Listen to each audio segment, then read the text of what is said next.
prospect. This is the first time that the government has given big oil the power to prosecute its main critic. When I'm locked up, and I will say that the four cops who killed George Floyd, three of the four have lower bonds than me, and they're out right now waiting trial, free.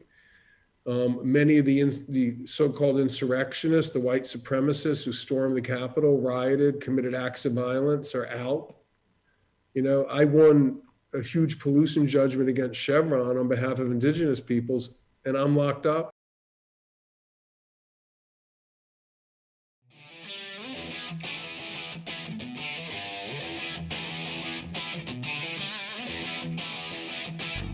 Welcome back to the Rick Smith Show. Now, here is Rick Smith.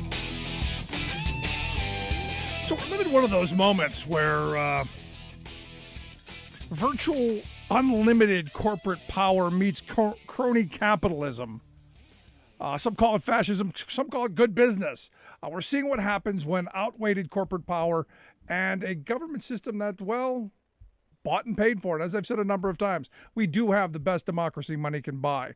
This is one of those stories. This should have been the David slays Goliath story, but sadly Goliath has somewhat come back to life and used, well, our power and our institutions against him. And here to share his story is that should have been that David.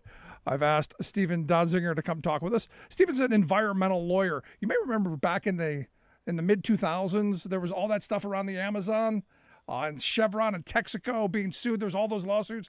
This was the guy that was behind it. And that's why I've asked Steven Donziger to come talk with us. Steven, thanks for taking time for us. Good to be here. Thanks for having me. So let's start with where you are right now before we go back and through this whole incredible story. Right now, I understand you've been locked in your house for, I guess, a year and a half. I mean, all of us have been kind of locked away, but you've got a court that says you got to go, you got to stay home. Yeah, this is my 19th month of house arrest without trial on a criminal contempt charge that's filed by a judge that was rejected by the prosecutor's office. It all stems really from Chevron pushing the judge to try to lock me up because of the successful work of our team, my work and the work of other lawyers in the United States, Ecuador, and other countries to hold Chevron accountable for what's probably the worst oil-related pollution on the planet, including the dumping of billions of gallons of toxic oil waste down in Ecuador on indigenous ancestral lands from like the mid-60s to the early 90s. So, the people of Ecuador, the indigenous groups, won the case in 2011. Chevron retaliated by filing a racketeering lawsuit against me in New York, and not just me, but all 47 named plaintiffs, the villagers down in Ecuador. They engineered it to a particular judge who's a former tobacco lawyer, industry lawyer. He denied us a jury and basically ran what we think was a show trial where Chevron paid a witness $2 million to come in and claim that we had bribed the trial judge in Ecuador, which was completely false. This witness had been coached for 53 days by Chevron's lawyers before taking the stand. Later admitted lying, has no credibility, and 29 different appellate judges in Ecuador and Canada have affirmed the validity of the underlying $9.5 billion judgment against Chevron. So Chevron was trying to really weaponize this trial judge in the U.S. to try to evade paying the people of Ecuador the money they owe for the pollution. Ultimately, we kept pushing forward and won a bunch of positive court decisions in other countries, including Canada, to try to seize Chevron's assets. And at that point, Chevron's New York legal team went back to this judge who had shown animus toward me and others, and asked to see my computer and cell phone under really what I think is a bizarre theory that they had a right to look at my confidential case information. And ethically, I couldn't do that. So I appealed that order. And while that order was on appeal and is still on appeal, the judge charged me with criminal contempt and had me locked up. That was in August of 2019. It's a misdemeanor charge. There's not a single other person in the United States locked up even for a day on a federal misdemeanor other than me. In my mind, it's a corporate attack where in this case, Chevron and its lawyers have taken control of a certain segment of our federal judiciary to try to, confiscate my passport, which they have done, prevent me from traveling to do my human rights work, and to punish me and hold me up as a symbol. I'll say this, very important, is the judge, his charges were rejected by the SDNY, the federal prosecutor in New York. So the judge then went ahead and appointed a private law firm to prosecute me in the name of the government. And this private law firm, the name of which is Seward and Kissel, has a client relationship with Chevron, as well as several oil and gas related entities that have ties to Chevron. So I'm basically being prosecuted in the name of the government by Chevron and locked up. And you go, how is that possible? Because I mean, to narrow this down into a real simple soundbite, you had a civil court. The civil judge charged you with a criminal complaint that the District of New York wouldn't prosecute. So a private attorney group was brought in to prosecute you, and you've been locked away for a year and a half on something that you probably would have at maximum spent 6 months in jail for. This is unbelievable to me. It's one of these stories that you go, this can't possibly be true, and yet everything I see absolutely is true.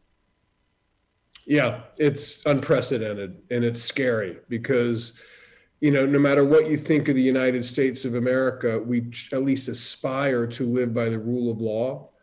And that means that your prosecutor needs to be disinterested, not have a financial conflict of interest. It means the judge needs to be unbiased. And I don't have that in this case. I mean, this is basically, as David Sirota wrote in the American Prospect, this is the first time that the government has given big oil the power to prosecute its main critic.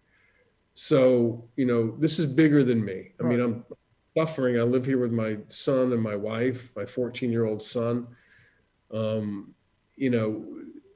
It's just ridiculous. And they won't let me out. They claim I'm a risk of flight, like I'm going to flee to Ecuador. Where are you going to go? I mean, this is your fight. You have, as I was reading through this, and I'll be honest with you, I guess I don't have the kind of intestinal fortitude that you have, because at some point I give up on this. And I think virtually anybody else who's gone through what you've gone through would probably go, enough of this. But this has been your life's work since 1993. You're not, I seriously doubt you're going anywhere. Well, I'm not going anywhere, and it's a pretext. As a matter of fact, when I was charged criminally by the judge, I was already out of the country, and I came back. So obviously, I'm not a risk of flight. They also imposed an $800,000 bond on me, which was put up by some friends. And I'm locked up. And I will say that the 4 cops who killed George Floyd, 3 of the 4 have lower bonds than me, and they're out right now, waiting trial, free. Many of the so-called insurrectionists, the white supremacists who stormed the Capitol, rioted, committed acts of violence, are out. I won a huge pollution judgment against Chevron on behalf of indigenous peoples, and I'm locked up. Total double standard. And it's really the power of Chevron and the oil industry as exhibited in this case. People need to, awaken and understand that I think it's a dangerous threat to our democracy, our civil society. As I was reading through your story, and it's an incredible one, and I hope people will look deeper into the work that you're doing, I kept coming back to this thought of, how is it you're not just laying in a field somewhere?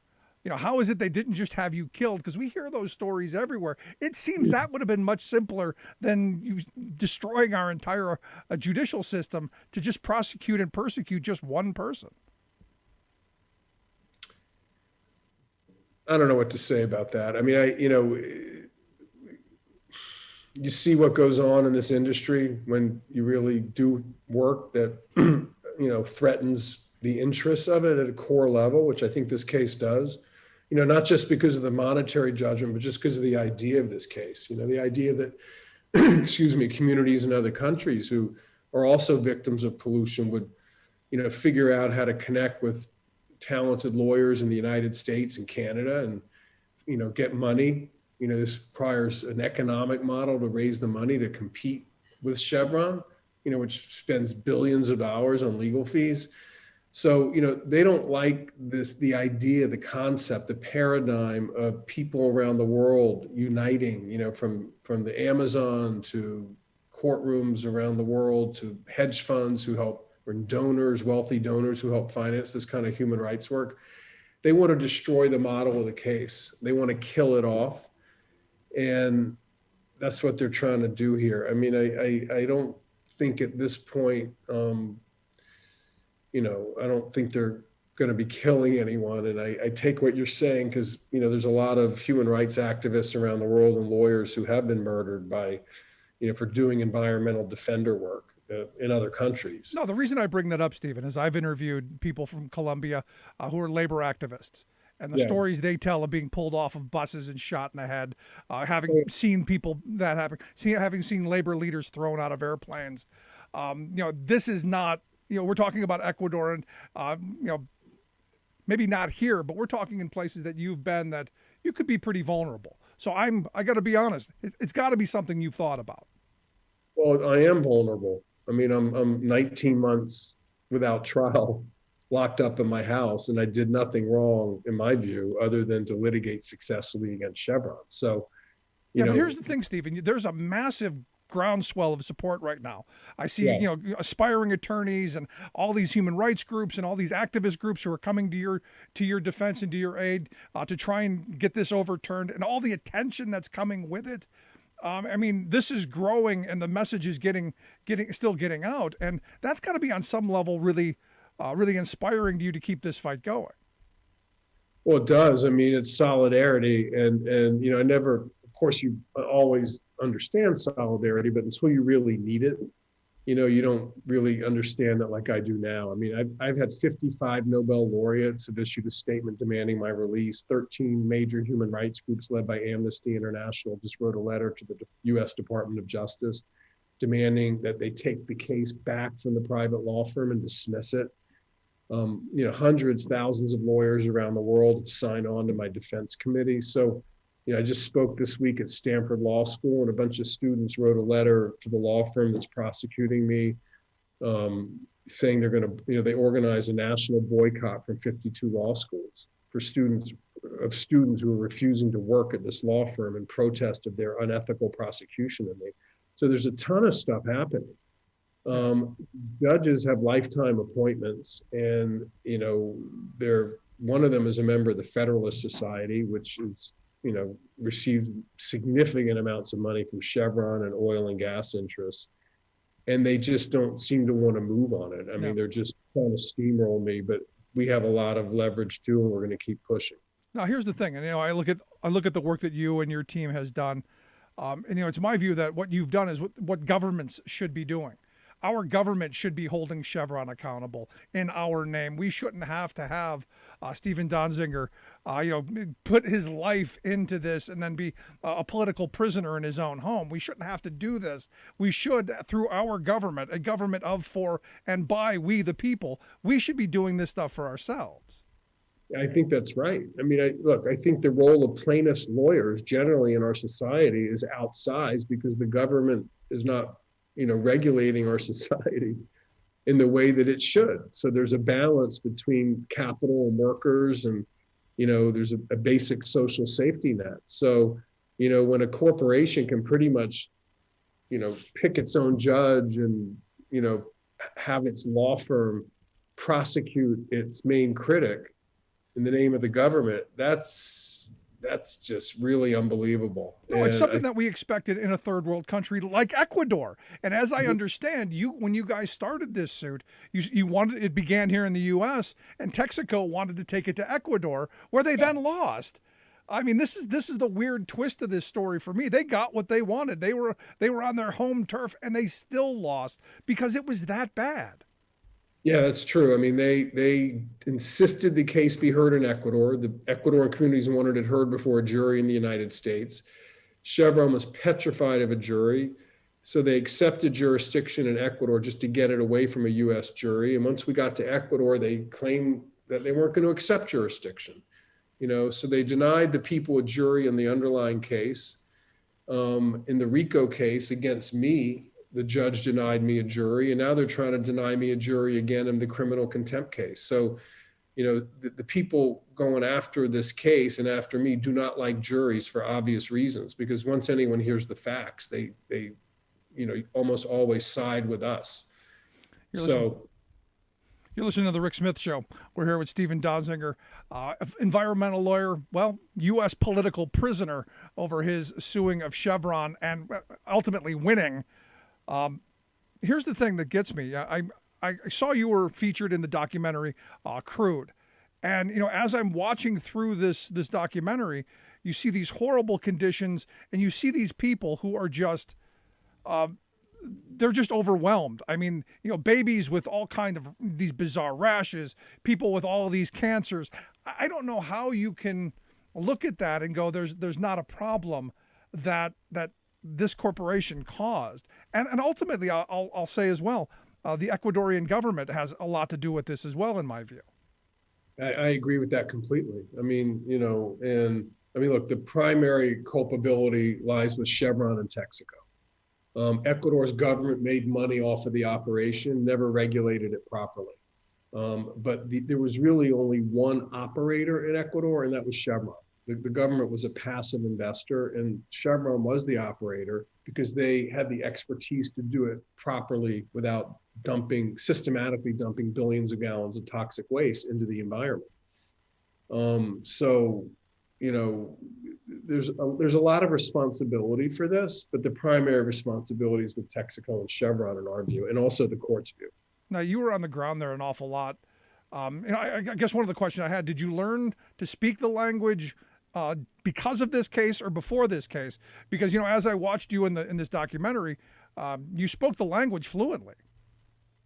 Yeah, I studied Spanish well before I got involved in the case, but traveling to Ecuador, I've been there over 250 times, and working in Spanish, I learned Spanish. I had to be able to work effectively in Ecuador.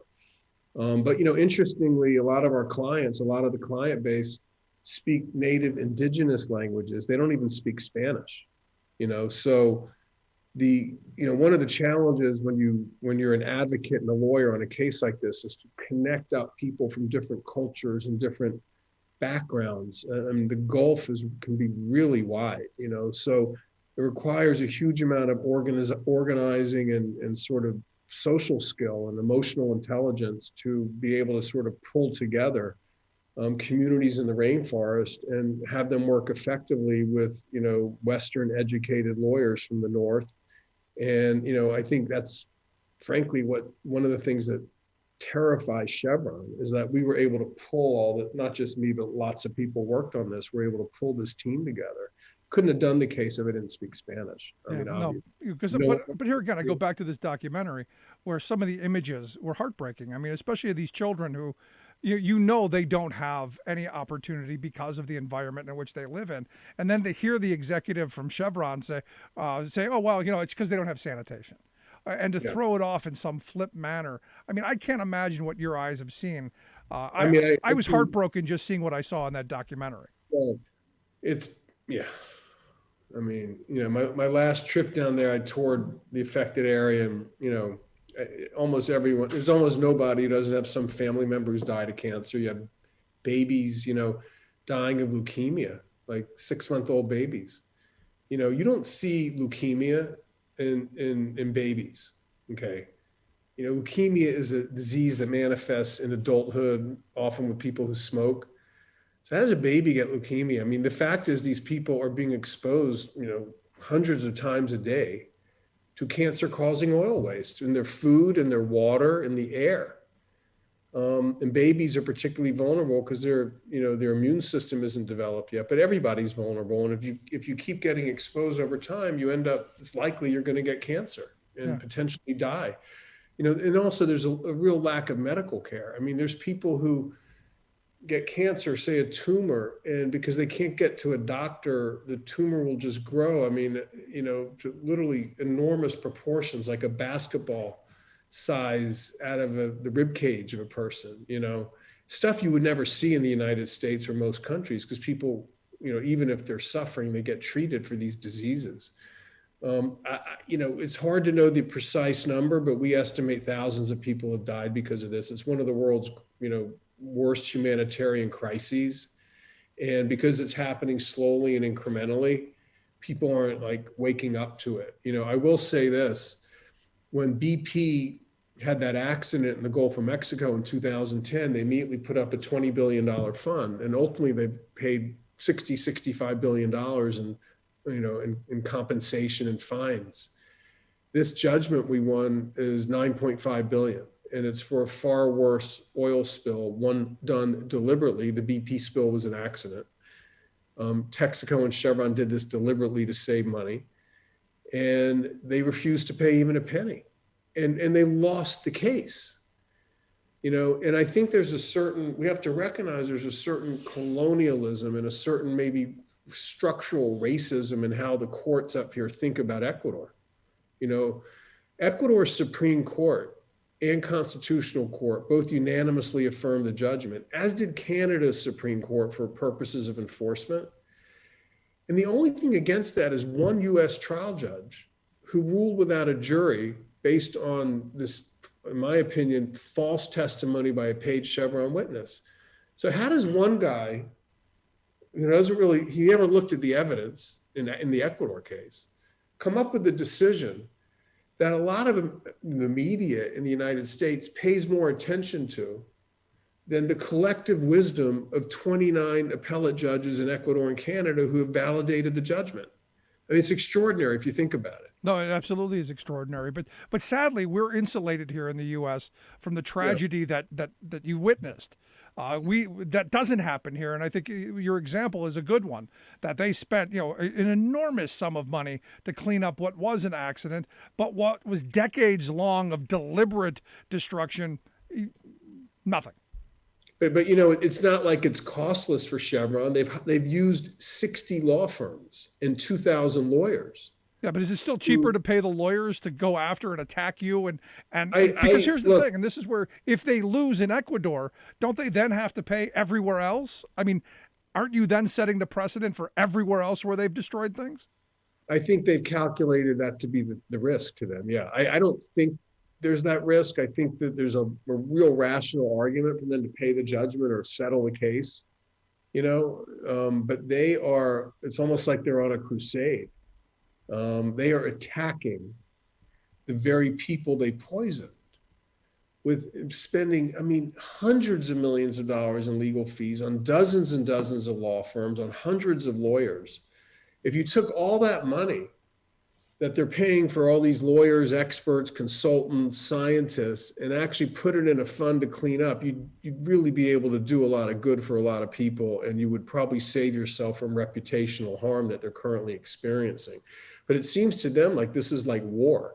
And I think it has to do with the fact the industry is in decline, and they want to extract every last dollar of profit they can. And the last thing they want to do is set a precedent by paying indigenous leaders in the Amazon significant funds to clean up the pollution they caused. Is it possible, honestly, for the oil companies to get any worse of a reputation? I mean, I don't know salvaging their reputation is a reason why they're fighting this. Because I don't think, or at least with most people I know, I don't think you can get a much worse reputation than they have. Well, I think that's a good point. But I will say that often they will show up in other countries and try to act like good citizens to do deals and get access to supply. So sometimes, being known as a real polluter or known as a company that ignores court judgments can put them at a competitive disadvantage around the world. So while I agree they don't care that much about their reputation, I think they assume it's going to be bad. Yeah. This kind of stuff can factor into business risk and business decisions. No, I remember a year and a half or so ago, I interviewed an author, a guy named John Perkins. He wrote the book Confessions of an Economic Hitman. And, he was talking about going around the world and using the U.S. government to do the bidding of these big corporations. This is right in line with the exact same thing. You've got, the U.S. court system who's protecting these global corporations. And I got to assume they're making huge profit off of it somewhere. There's got to be someone to push back against this. And this is where I'm hoping the movement that you're creating and the people that are in this free Donziger movement will be the ones who shine an even brighter light on this. But again, I look at our political system, Stephen. We're so divided, so broken that I don't even think if you came out and all of this stuff was dead spot on true, our political system could even come close to fixing it. Well, you got to try, right? And we're fighting for justice for tens of thousands of people in Ecuador, and also justice for the planet. This is intimately connected to the climate crisis. I mean, if you can't do this kind of work to force companies to clean up their pollution, how are we ever going to, save the planet? So it's all connected. You have to keep pushing, keep trying. I mean, obviously some people suffer. The people of Ecuador are suffering.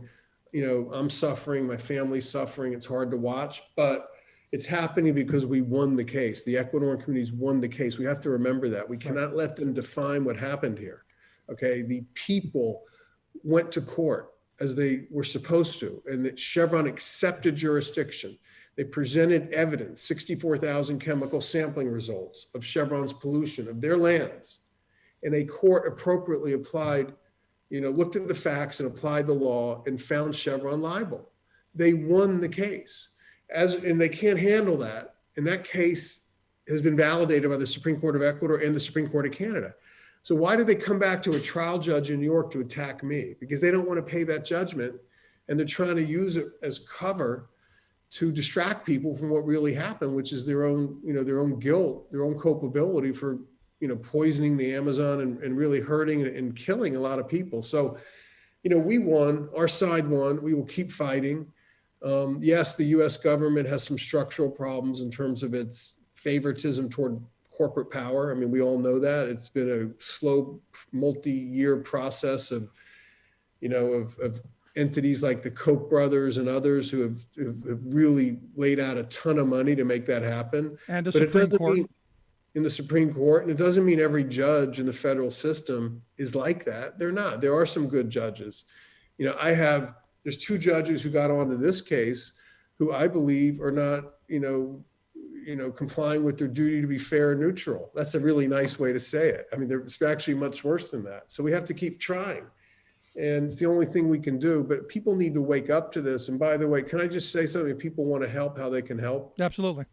Yeah. So, there's a couple of ways to help. One is I have a defense fund called DonzigerDefense.com, DonzigerDefense.com, one word, where you can make a donation, or if you can't make a donation, sign on anyway. You can sign on to our campaign. We're getting a growing email list, and every couple of weeks we send out updates about the case, which often contain things of action that people can do to help. So go to DonzigerDefense.com. The other thing is a bunch of organizations are putting out a new video about the case in the coming days, and trying to raise awareness of the need to make me free again. Look for that. And if you see it on social media, please send it around. And you can find me, by the way, I tweet a lot about the case. I'm on at @SDonziger on Twitter, SDonziger. Try to follow me on Twitter. You can get a lot of information about the case. And we'll make sure we get links out on social media to make sure people take a look at this, and also throw some donations to DonzigerDefense.com, which you see on the screen as well. But this is one of those moments where I keep coming back to, we shouldn't have to be begging for donations to do what's right. But I hope people will dig deep and help, because this is much bigger than just you. And I think you alluded to this earlier. If they're able to silence you, it's more than just Steven Donziger. It's about anyone ever going after a corporation ever again. And especially since I brought up the Supreme Court, we have a 6-3 corporate Supreme Court right now that overwhelmingly sides with corporate interest. So if you look at this case and, well, the future that's coming, it's bleak if we allow this to stand. Yeah, I agree. It's all connected, and we have to fight for our rights. I mean, all advocates, all corporate accountability, environmental justice advocates, indigenous rights advocates, human rights advocates are in play right now, because the playbook they're using against me can be used against anyone else. So we have to really take a stand here collectively. It's very important in my view. Steven, I wish you the best. I hope folks will go to DonzigerDefense.com. follow you on Twitter, and help out in any way they can. And I wish you the best, and I hope you'll come back and talk with us again once this is over. Anytime. Thanks so much, Rick. I really appreciate it. Anytime. Thanks so much, Steven Donziger. Again, DonzigerDefense.com. We'll get links out on social media. Love to hear your thoughts. You can email me, rick@thericksmithshow.com. Quick break. Right back. Stick around. Remembering that united we bargain, divided we beg. Rick Smith.